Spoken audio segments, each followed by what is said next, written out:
Stick the landing.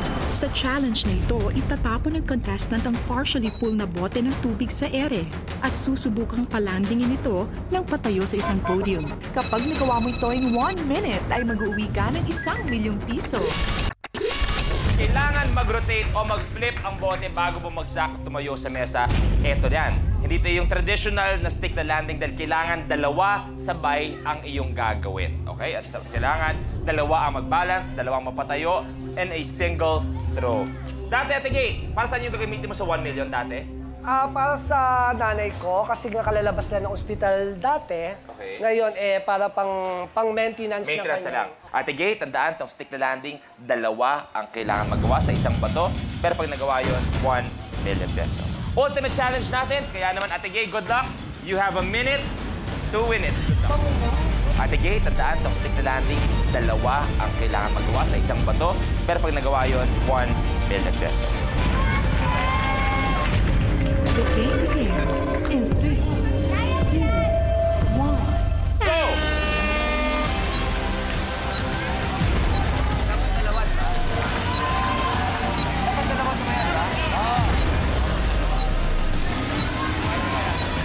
Kaya mo yan!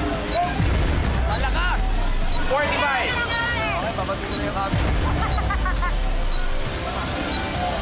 Tama na oras!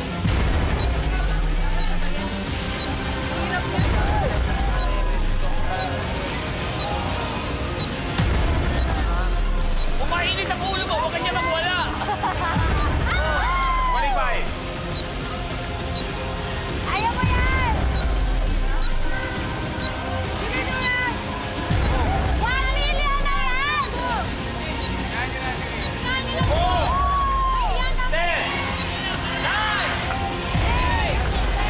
Kaya ba? Bato! Bato!